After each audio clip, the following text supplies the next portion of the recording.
Over the years, as I've lost more space inside my home arcade with all the multiple different units that I have, I've become a little bit more warm to the idea of bar-top style arcade machines, and I think I'm not the only one as we see multiple companies coming out with their own countercade or bar top machines from, companies like Big Fun, and Arcade 1-Up keeps churning them out, and we see some other potential devices hitting the market soon.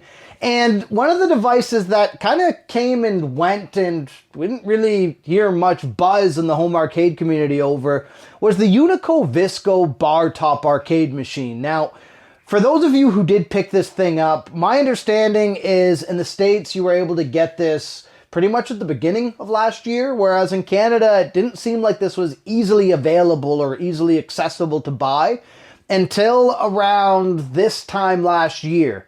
And I was one of the people who, as it became available, I decided to pick one up.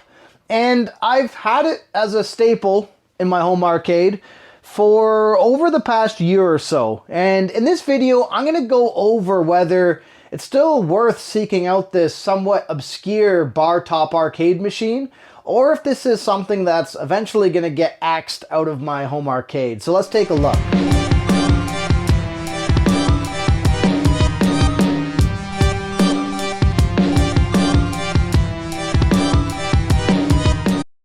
I've talked about it a bunch of different times, but one of the things that I find appealing about having my own little home arcade with a bunch of different units and devices is that I like the artwork. I like the nostalgia that I get from that.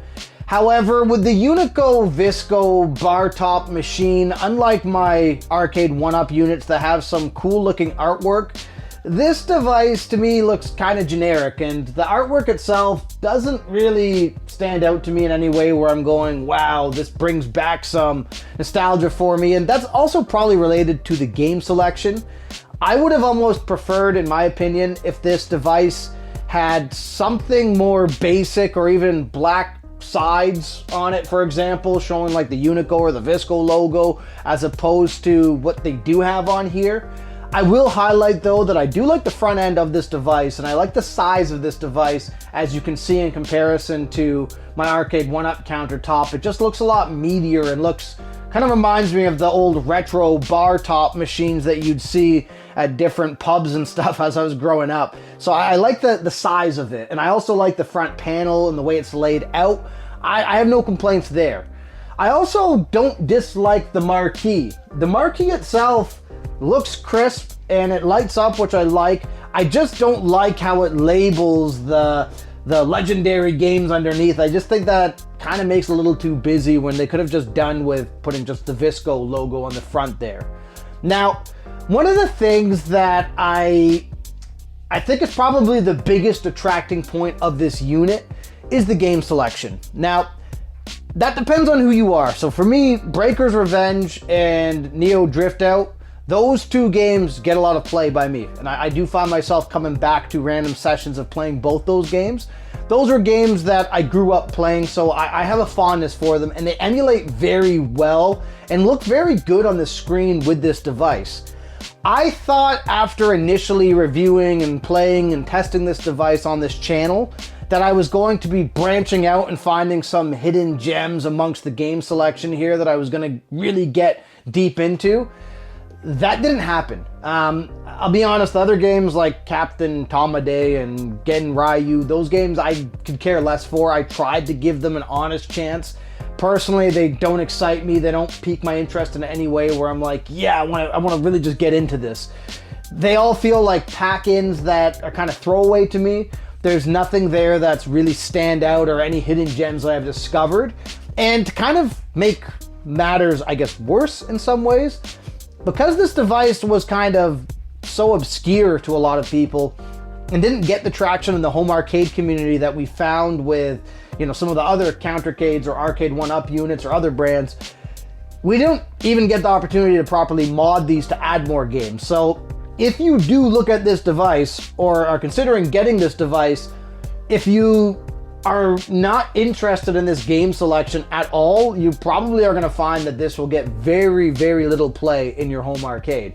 But if you like Breaker's Revenge and you like Neo Driftout, you'll probably find that there's a lot to like with this device. And to be forward, without getting too deep into this, most of these Arcade 1-Up units, there's a handful of games that I cling to that I play excessively. However, you know, for example, like my Pac-Mania machine that I have, there's some other games on there that I've discovered or hadn't really given a chance before that I've put a lot of time investment into, and it kind of rounds out the machine that way for me. Whereas with this device, there's nothing I found where I'm like, wow, this is a hidden gem, this is a classic that really is worth discovering and playing. You don't get that. Now, what I will highlight though is for the two games that I do enjoy playing, I personally really like the buttons on this device. Actually, of all the stock buttons I've had between my 1-Up, my iconic arcade machine, of all the buttons that I've tested, these feel great. They have a nice clickiness to them. They feel good when you press them tactilely. They feel good from all angles when you're pushing in or button mashing in a game like Breaker's Revenge. And the joystick itself feels well built. I heard a couple mixed things about this device when it came out. I personally disagree. I think for stock controls, this does better than any Arcade 1-Up unit stock controls that I've actually tested before. So I like the way this control deck feels. I also don't mind the way they've integrated the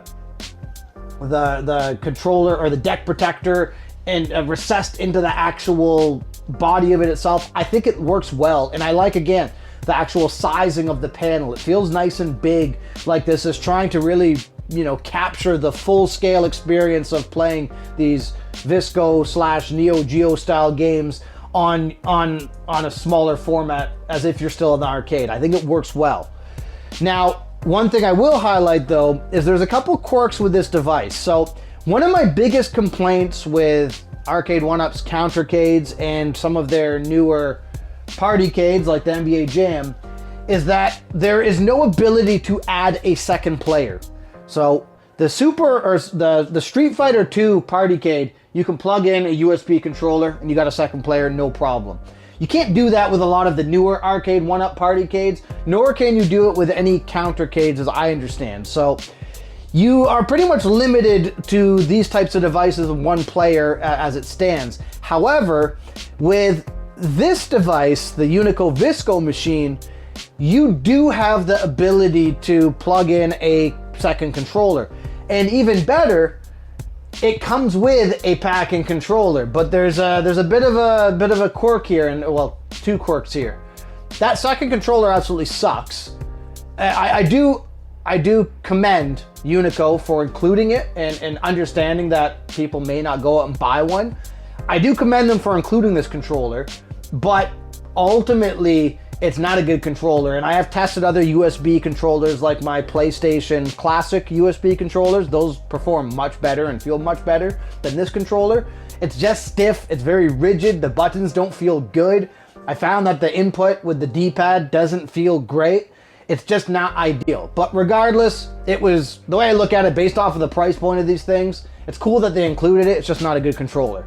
The second quirk though is that when you plug this controller in, this assumes first player and makes the control deck second player. There's no way to change this around, there's no way to switch this out. That to me was a little annoying, and I get it. Maybe, you know, you're trying to be a nice guy and you're gonna play on the controller while someone uses the control deck. I get it, but it's a weird little quirk that doesn't work as well and isn't that intuitive and just kind of throws things off a bit. But I will say I do appreciate that this device does have the option for a second player. To me, that's important. I like having functional features that make sense to me, right? I would take a ability to have a second player over a light up marquee or something on some of these units. So just a little side note there. Now, each game, just like Arcade 1-Ups or newer Arcade 1-Up units, you have option settings where you can change things. Typically it's just volume, you can change scan lines. I had no problems with those. One quirk though with the options, the game or the device defaults to Japanese, and every single time that you turn it off and turn it back on, you have to go through the options and change it back to English. For some reason that just won't save. actually none of your settings actually save. So if you have preferential settings, you're going to have to redo them every time. It's not like there's 1,000 of them, but just a little quirk that if you want to remember that you're going to, you know, play with scan lines and 4x3 or whatever on the device, you're going to have to manually set that every time. Even the volume settings as well are buried in the options. A couple little quirks there. Now, that's not a major issue, just a little annoyance. There's also a coin button, so unlike the 1-ups where you just press the 1 or 2 player button and you get your coins, this has its own dedicated coin button. I said in my previous review, it would have been cool if they had like a faux coin door that you could press instead as opposed to a button. A minor thing, but something worth pointing out. There's also features on the backside that I've never used and I don't really intend on using. Some people think this is a big deal. For me, I could care less. But you have the option to put an HDMI cord into this and put this onto a different screen or different device, which is a cool little feature. And I can understand if someone's, you know, trying to record footage or just generally wants to play this on a bigger screen. It's cool that you have the option. I'm not gonna say I've ever used it, nor do I ever care to use it, but it's there. So the last thing that I do want to address with this device, and this was something that I think almost everybody who looked at this unit talked about, is the sound. So the sound is acceptable. You actually have speakers underneath the actual unit, on top of underneath the marquee there. But the downside is there's something going on with the way it processes the sound. And at low volumes, you hear a lot of like fizzing sounds, cracking sounds, popping sounds. It almost reminds me of like when I was a kid and you'd have like a cell phone and you had your cell phone near the speakers and you hear that weird grainy feedback interfering with the actual sound. That's the same thing that you get with this device, is what it sounds like. And it's not a major issue, I guess, because again, a lot of these retro devices, I'm not playing to hear the rich, you know, 16-bit quality sound processing that they had back then, but it is an annoyance and it is there. It's just something that, you know, whenever you have a nice, beautiful screen, nice control panel, the games look crisp, but then you have this weird, you know, dithering and distorted sound coming out at lower volumes, it kind of takes away a little bit.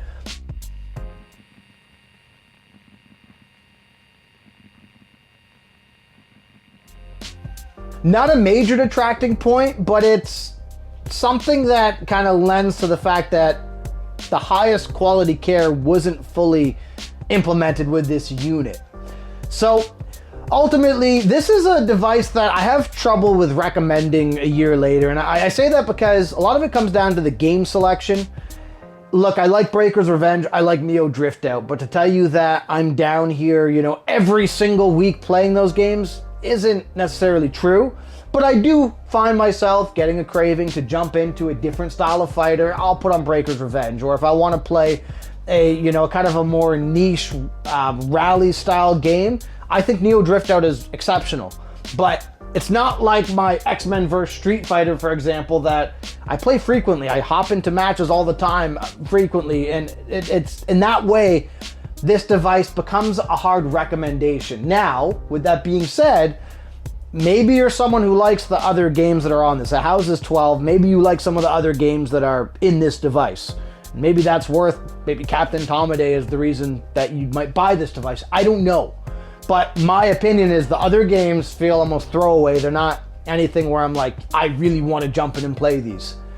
So that's one of the considerations. As far as the control deck goes and the joystick and the controls and the screen, these things all are great. They feel really good. It looks really good. And I like even the marquee itself. I just wish it wasn't so busy.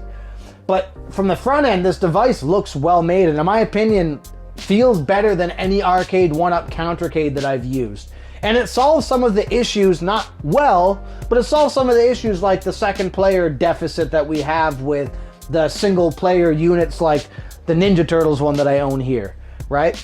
And so there's some cool things that this device does that 1-ups and other brands don't do, which I personally think are good things. However, it's kind of a niche device, right? Like the Ninja Turtles unit is cool because you have the Ninja Turtles aesthetic on it, and you have, you know, the two games on there, and there's, how do I say this? There's a level of nostalgia that I get when I look at this device. Whereas the Unico Visco Bartop, it feels like a little bit of a cheap emulation station where we don't really get that depth of gaming on there with strong games to really support it. And I can see that being problematic for some people. However, the price tag on this is pretty good. And so what I mean by that is, I looked recently and it went on sale for around 150 Canadian, which in my opinion, that's cheaper than I spent. It's a pretty good price point for this unit. However, compared to, you know, some of the other one-up units, yes, you have a better price point, but you're not going to get that same level of nostalgia out of some of these devices. And for some people, these are, you know, fancy pieces of furniture in a lot of ways, or toys that people put on display and they like walking by their Miss Pac-Man and seeing the branding. So it's a bit of a toss-up that way. Now, as far as the total package, this thing does a lot of things well, but it doesn't do so many other things so well. And when you put those things together, would I say run out and buy this home arcade community? Probably not.